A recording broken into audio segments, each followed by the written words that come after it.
Хар тамхи Монгол улсад хэдийнэ далд асуудал биш болсон байна. Энэ төрлийн гэмт хэрэгтэй холбоотой 2000 гаруй хэрэг бүртгэгдсэнийг шийдвэрсэн байна. Ингээд хэрэгт холбогдогчдын дийлэнх буюу 80 орчим хувийг 18-аас 35 насны залуучууд эзэлж байна. Энэ нь хар тамхи мансууруулах бодисын хэрэглээ нийгмийн эрүүл мэнд, аюулгүй байдалд занал хийлэх хэмжээнд хүрснийг харуулах үзүүлэлт юм а.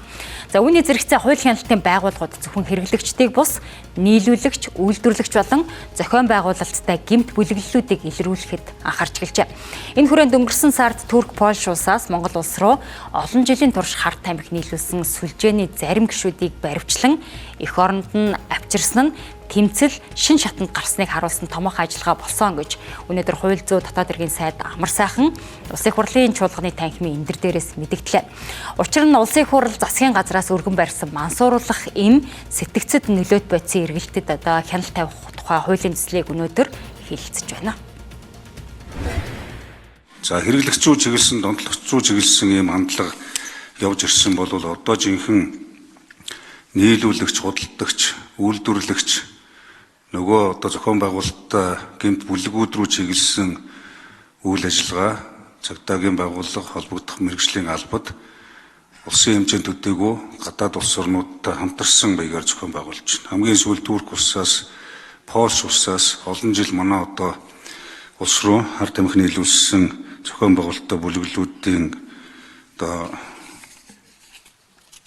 заримыг нь барьж саяхан одоо Польш улсаас нэг сарын өмнө баривчилж ирсэн. Энэ чиглэлийн ажил нэлээд одоо бас эрчимтэй явж байгаа. За шинэ хууль зүйн сайд энийг татаж аваад өөрөө боловсруулаад өргөн бариасаа шийдлээ гаргаасаа гэж одоо зөвлөхөр баг. Тэгмээс энэ хууль батлагдаад ингүүл хэцүү шүү дээ. Чинь шинжилсэн хариулга батлагдлаа, бодлого шинжлэглэлээ гэдэг юу ч өөрчлөгдөөгүй байхаар энэ албасч байгаа хүмүүсийн хувьд бол ажил хийх итгэл үнэмшлэг болно шүү дээ. Тэгээд нөгөөх нь дэлгэрээд л байдаг. Энэний хохирол бол Монголын тусгаар тогтнол болж байна шүү дээ. Тийм учраас бол энэ хуулийг Амар сайхан татаж аваад яг өөрийнхөө хажууд авах хэрэгтэй.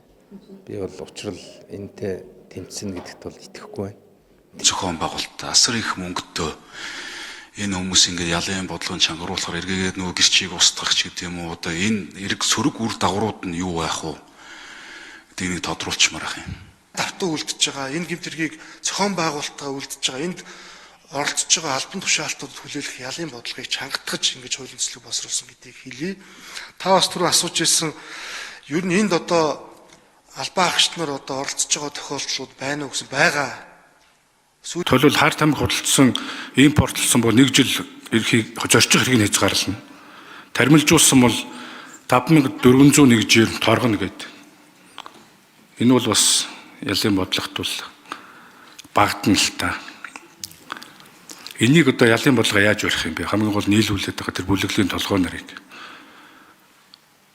Одоо бүр Америк, Таиландын жишээг яриад хар тамхи хэрэглэж өсвөрсөн орнуудын жишээг яриад хуулийн төсөл обидх хэмжээнд хүрсэн байл шүү дээ.